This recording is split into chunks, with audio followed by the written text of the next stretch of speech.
Welcome back to study 24 विवेक। तो आज हम आप लोगों के लिए हिंदी का बहुत ही महत्वपूर्ण टॉपिक तत्सम एंड तद्भव के बारे में बताएंगे और तत्सम तद्भव पहचानने की ट्रिक भी बताएंगे। यदि आप चैनल पर नए हैं तो सब्सक्राइब जरूर करें, बेल आइकन प्रेस करें और वीडियो को अपने दोस्तों के साथ ज्यादा से ज्यादा शेयर करें। ठीक है बच्चों, तो देरी न करते हुए आज हम आपको बताएंगे कि तत्सम और तद्भव यदि किसी शब्द में है तो उसे कैसे पहचानेंगे। ठीक है बच्चों, क्या बताएंगे इस वीडियो में आपको? तत्सम और तद्भव। तत्सम और बच्चों तद्भव। यदि किसी शब्द में तत्सम और तद्भव है तो उसे कैसे पहचानेंगे इस वीडियो में आपको ये बताया जाएगा। ठीक है बच्चों, तो सबसे पहले देखते हैं कि तत्सम और तद्भव की परिभाषा क्या होती है। तो बच्चों तत्सम क्या होता है? तत्सम बना है दो शब्दों से मिलकर, तत् प्लस सम। किससे बना है? तत् प्लस सम। तत् प्लस सम बच्चों। ठीक है, तो तत्सम जो हमारा बना है वो दो शब्दों से मिलकर बना है, तत् प्लस सम। और इसकी परिभाषा बच्चों क्या होती है? इसकी बच्चों परिभाषा बताएंगे आप लोगों को कि जो तत्सम है दो शब्दों से मिलकर बना है, अर्थात तत्सम का मतलब क्या हुआ? अर्थात उसके समान, उसके समान। यानी कि इसकी परिभाषा यह होगी कि जो तत्सम शब्द हैं वो संस्कृत के शब्दों से लेकर बनाए गए हैं और आज भी उसी भाषा में प्रयोग किए जाते हैं। वो क्या कहलाते हैं? तत्सम कहलाते हैं। ठीक बच्चों, यानी कि जैसे इसका उदाहरण देखते हैं। इसका उदाहरण क्या होगा? जैसे कि क्या है? अग्नि, वायु, पुत्र, ये सब क्या है? तत्सम के उदाहरण हैं। कौन से उदाहरण बच्चों? तो नंबर 1 क्या है? अग्नि। क्या बच्चों? अग्नि। और दूसरा क्या है बच्चों? वायु।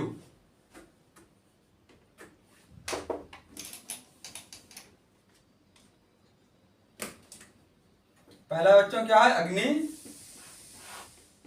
और दूसरा क्या है? वायु। एंड तीसरा क्या है? सूर्य। और चौथा है पुत्र। तो ये सब क्या है? तत्सम के उदाहरण हैं। ठीक बच्चों, तत्सम के ये उदाहरण है। और तद्भव बच्चों क्या होता है? तो तद्भव का मतलब बच्चों क्या होता है? तद्भव, तो तद्भव का बच्चों मतलब क्या होता है? उससे होना। यानी कि उससे होना। किससे होना? संस्कृत से होना। यानी कि ये शब्द भी संस्कृत से लिए गए हैं लेकिन वो इस भाषा में प्रयोग नहीं किए जाते हैं, तो क्या कहलाते हैं बच्चों? तद्भव कहलाते हैं। जैसे इसका उदाहरण बच्चों क्या होगा? हाथ। तो ये हाथ इसका उदाहरण है। तो इसमें हाथ में क्या है कि ये संस्कृत शब्द बच्चों संस्कृत शब्द के हस्त से लिया गया। किससे लिया गया है?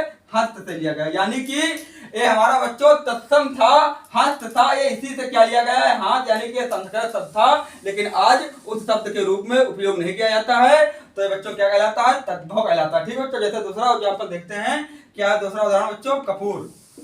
क्या बच्चों? कपूर। तो यह भी कपूर जो हमारा है ये तद्भव शब्द है। तो ये क्या बच्चों? संस्कृत शब्द किससे लिया गया है? कर्पूर से लिया गया है। ठीक बच्चों, इसका संस्कृत शब्द क्या है? कर्पूर है, जिससे क्या लिया गया है? कपूर। ठीक बच्चों, तो ये क्या है? तद्भव है। तो ये तत्सम तद्भव की परिभाषा हुई। अब हम आप लोगों को 5 ऐसी ट्रिक बताएंगे कि यदि आप वो ट्रिक सीख लेंगे तो आपको तत्सम और तद्भव किसी शब्द में है आप बता देंगे। आपको 2000 या 4000 या 5000 शब्द याद करने की जरूरत नहीं है। बहुत सारे तत्सम तद्भव शब्द हैं, आप याद नहीं कर सकते हैं ऐसे। तो मैं आपको इस वीडियो में ऐसे 5 ट्रिक बताऊंगा कि जिससे आप लोग तत्सम और तद्भव किसी भी अगर वाक्य में है तो आप फटाफट बता देंगे। ठीक बच्चों, तो बताते हैं। सबसे पहले नियम नंबर 1 देखते हैं बच्चों। नियम नंबर 1 क्या है? 5 नियम बताए जाएंगे बिल्कुल आपको, और 5 नियम यदि आप रख लेते हैं तो तत्सम तद्भव आप कभी नहीं भूलेंगे। ठीक बच्चों, तो देखते हैं। सबसे पहले नियम नंबर 1 बच्चों क्या है? नियम नंबर 1, नियम नंबर 1।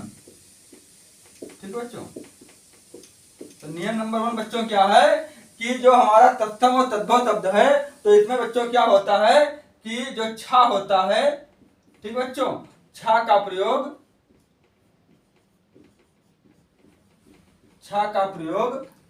तद्भव, बच्चों छा का प्रयोग तत्सम शब्द में क्या हो? ज्यादा किया जाता है। ठीक बच्चों, यानी कि किसी शब्द में तत्सम शब्द है तो वहां पर छा का प्रयोग ज्यादा होता है। तो बच्चों क्या है? ये है नियम नंबर 1। ठीक है, यानी कि छा जैसे क्या होता है? ये संस्कृत के शब्दों में ज्यादा होता है। किसमें? संस्कृत शब्दों में। ठीक है, तो नियम नंबर बच्चों क्या कहता है कि छा का प्रयोग बच्चों होता है और तत्सम शब्द जैसे पर्यायवाची संस्कृत शब्दों में क्या होता है, ज्यादा होता है। तो ये नियम नंबर बच्चों 1 कहता है। जैसे इसका उदाहरण बच्चों क्या है, उदाहरण नंबर 1 है छत। क्या है, छत। दूसरा क्या है, छतरी।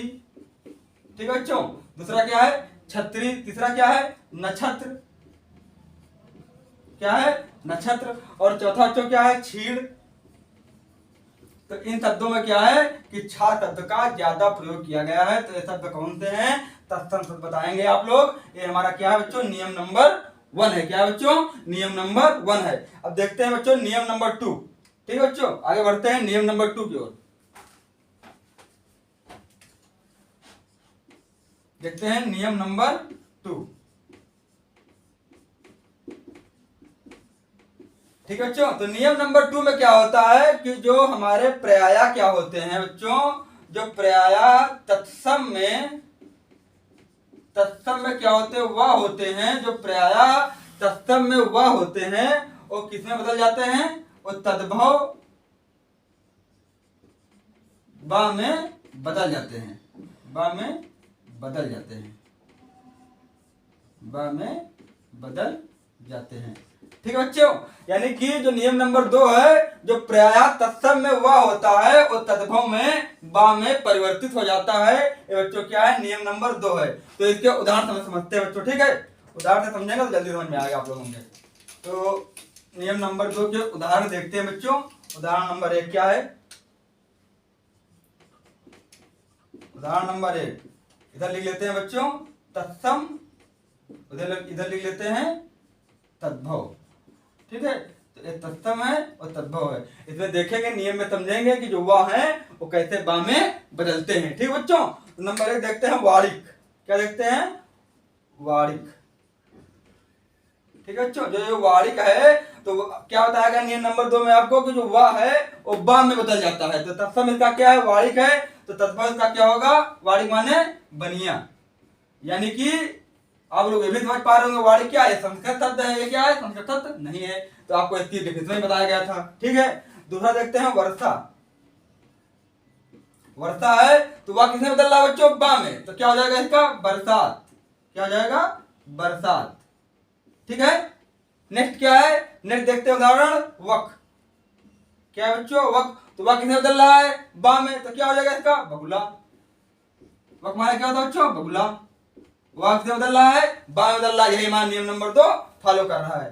तीसरा क्या है, विवाह। विवाह का क्या बच्चों होगा, ब्याह। क्या होगा, ब्याह। वह किसमें बदल रहा है, किसमें बदल रहा है बच्चों, बा में। तो क्या होगा, ब्याह। ठीक है बच्चों, और नेक्स्ट देखते हैं, नेक्स्ट क्या है, वर यात्रा। ये समझते हैं, वर यात्रा। तो वह किसमें बदल रहा है बच्चों, बा में। तो क्या हो जाएगा, क्या होगा बच्चों, बारात। क्या हो जाएगा, बारात। ठीक है बच्चों, आगे क्या देखते हैं, वानर। वानर भी समझ सकते हैं, तो वानर हमारा है वो भी का उदाहरण क्या है, वानर। वानर है तो इसका वाक्य क्या चल रहा है, बा में। तो क्या हो जाएगा, बंदर। ठीक है बच्चों, तो यानी कि कुल मिला के कहने का मतलब ये है कि ये तत्सम तद्भव शब्द है। तो जो तत्सम में हुआ है वो तद्भव में जाकर के पूर्णतः बा में बदल जाता है। ठीक है बच्चों, तो कहने का मतलब यहाँ पे ये था नियम नंबर 2 का कि जो हुआ है तत्सम वो तद्भव बा में परिवर्तित हो जाता है। ठीक है बच्चों, तो अब आगे देखते हैं नियम नंबर 3 क्या है बच्चों। क्या देखते हैं, नियम नंबर 3। नियम नंबर 3 देखते हैं दोस्तों, क्या है नियम नंबर 3 क्या है कि जो पर्याय जिन तत्सम शब्दों में क्या है बच्चों, पर्याय जिन तत्सम शब्दों में क्या होता है, सा होता है। पर्याय जिन तत्सम शब्दों में, तत्सम शब्दों में क्या होता है, सा। क्या होता है, सा होता है। क्या होता है बच्चों, क्या होता है, सा होता है। ठीक है, तो उनके तद्भव शब्दों में क्या बदलता है, उनके तद्भव क्या अच्छा शब्दों में क्या हो जाता है, सा हो जाता है। सा हो जाता है। ठीक बच्चों, यानी कि नियम नंबर 3 बच्चों कह रहा है कि प्राय जिन तत्सम शब्दों में ये क्या है, तलब्बी वाला सा। तो तलब्बी वाला सा होता है और तद्भव शब्दों में क्या हो जाता है, दंती सा में बदल जाता है। ठीक है, यानी कि तत्सम शब्द में यदि आपका तलब्बी वाला सा है तो तद्भव में ये दंती सा में पूर्णतया बदल जाता है बच्चों। यही हमारा कहता है नियम नंबर 3। ठीक है बच्चों, तो इसके देखते हैं उदाहरण। उदाहरण बच्चों समझेंगे, उदाहरण समझेंगे। जैसे ये हमारा तत्सम, इधर क्या है, तद्भव। क्या है बच्चों, तत्सम और तद्भव। तो इसके उदाहरण समझते हैं। उदाहरण नंबर बच्चों 1 देखते हैं। क्या जैसा श्यामल, क्या है उदाहरण नंबर बच्चों, क्या है, श्यामल। तो इसमें क्या हो रहा है, तलब्दी वाला सा दंती वाले सा में क्या हो रहा है, परिवर्तित हो रहा है बच्चों। तो क्या हो जाएगा, श्यामल का सांवला। क्या हो जाएगा बच्चों, सांवला। श्यामल का क्या हो जाएगा, सांवला। ठीक बच्चों, श्यामल का क्या हो गया, सांवला। इसमें यानी क्या था, ये तलब्दी वाला सा था, दंती वाले सा में बदल गया बच्चों। ठीक है, यही हमारा नियम नंबर 3 कहता है। दूसरा देखते हो उदाहरण, सुख। दूसरा बच्चों क्या है, सुख है। तो सुख कितना बदलेगा बच्चों, ये जो सा किसमें बदल रहा है, दंती सा में। तो क्या हो जाएगा, हुआ। क्या हो जाएगा बच्चों, हुआ। ठीक है, नेक्स्ट देखते हैं उदाहरण। नेक्स्ट उदाहरण बच्चों क्या है, साख। साख है, तो ये किसमें बदल रहा है, सा। तो क्या हो जाएगा इसका बच्चों, क्या हो जाएगा, साग। यानी कि इस नियम नंबर 3 में आप लोगों को ये बताया गया है कि जो हमारा तलब्बी वाला सा यदि तत्सम में है तो तद्भव में जाकर के दंती सा में परिवर्तित हो रहा है। तो नियम नंबर 3 हमारा पे यहाँ पे खत्म होता है। अब देखते हैं नियम नंबर 4 बच्चों क्या है। ठीक है, अब नियम नंबर 4 देखते हैं। ठीक है बच्चों, नियम नंबर 4 क्या कहता है कि जो प्राय क्या होता है बच्चों, इसमें प्राय जो ऋषि ये होता है, क्या होता है, प्राय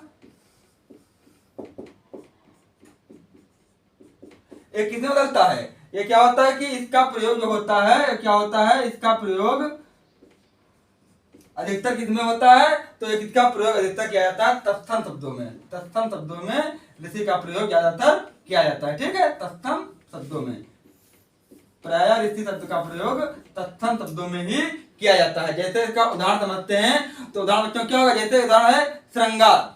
क्या है, श्रृंगार।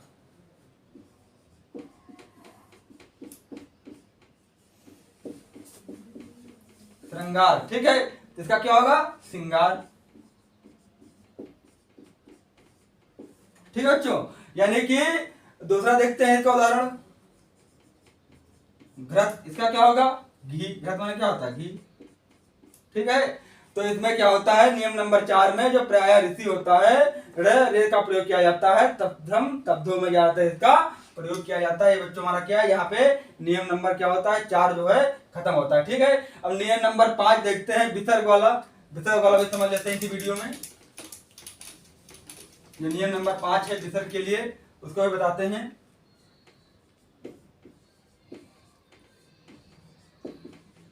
नियम बच्चों क्या है, नियम नंबर क्या बच्चों, 5 है। ठीक है, तो क्या होता है कि विसर्ग का प्रयोग उन्हीं संस्कृत शब्दों में होता है बच्चों। किसमें होता है कि विसर्ग का प्रयोग उन्हीं, क्या परिभाषा है मतलब नियम नंबर 5 क्या बच्चों, कि विसर्ग, विसर्ग क्या है, विसर्ग का प्रयोग क्या बच्चों, विसर्ग का प्रयोग जो उन्हीं संस्कृत शब्दों, उन्हीं संस्कृत शब्दों में होता है। किनमें होता है, विसर्ग का प्रयोग उन्हीं संस्कृत शब्दों में होता है जो क्या है, जो हिंदी में क्या है बच्चों, जो हिंदी में उसी रूप में, हिंदी में उसी रूप में प्रचलित है, उसी रूप में प्रचलित है, उसी रूप में प्रचलित है बच्चों। ठीक, उसी रूप में क्या है, प्रचलित है। ठीक है, यानी कि विसर्ग का प्रयोग उन्हीं संस्कृत शब्दों में किया मतलब होता है, किया जाता है जो हिंदी में उसी रूप में क्या है बच्चों, प्रचलित है। ठीक बच्चों, हमारा जो नियम नंबर 5 है वो क्या कहता है कि नियम नंबर 5 बच्चों हमारा ये कह रहा है कि विसर्ग का प्रयोग उन्हीं संस्कृत शब्दों में होता है जो हिंदी में उसी रूप में प्रचलित हैं। यानी कि ऐसे शब्द के साथ विसर्ग का प्रयोग किया जाता है जो हिंदी में उसी रूप में क्या बच्चों, प्रचलित हैं। ठीक है, देखते हैं, समझते हैं उदाहरण से। ये संस्कृत शब्द हो गए, उदाहरण समझते बच्चों, ये संस्कृत शब्द हो गए और ये क्या हो गए हिंदी। ठीक है, तो उदाहरण नंबर 1 देखते हैं बच्चों इसका क्या है। तो उदाहरण नंबर 1 है क्या है क्या बच्चों, कपूर। ठीक है, विसर्ग लगा, इसका क्या हो जाएगा, कपूर। ठीक है, तो यानी कि कहने का मतलब यहाँ पर यह है नियम नंबर 5 का कि जो विसर्ग है इसका प्रयोग उन्हीं संस्कृत शब्दों में होता है जो हिंदी में उसी रूप में प्रचलित हैं। हिंदी में उसी रूप में देखो प्रचलित है, इसमें क्या लगा है, विसर्ग लगा है। तो ये हमारा नियम नंबर 5 कह रहा है। ठीक है, दूसरा देखते हैं उदाहरण, ज्येष्ठ। क्या है, ज्येष्ठ, का हिंदी में क्या होगा, ज्येष्ठ होगा। यहाँ पर देख लीजिए विसर्ग लगा है, उसी रूप में हिंदी में प्रचलित है, जो संस्कृत में है उसी रूप में हिंदी में प्रचलित है।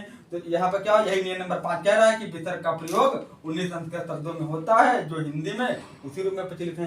तो ये बच्चों हमारे 5 नियम थे जो तत्सम और तद्भव को याद रखने के लिए बहुत ही आपको उपयोगी होने वाले हैं। तो वीडियो को पूरा देखें, समझ में ना आए कमेंट करें, आपको दोबारा बताया जाएगा। चैनल पर नए सब्सक्राइब जरूर करें, बेल आइकन प्रेस करें और वीडियो को हो सके तो ज्यादा से ज्यादा अपने दोस्तों के साथ शेयर करें। मिलते हैं अगले वीडियो में, तब तक के लिए जय हिंद।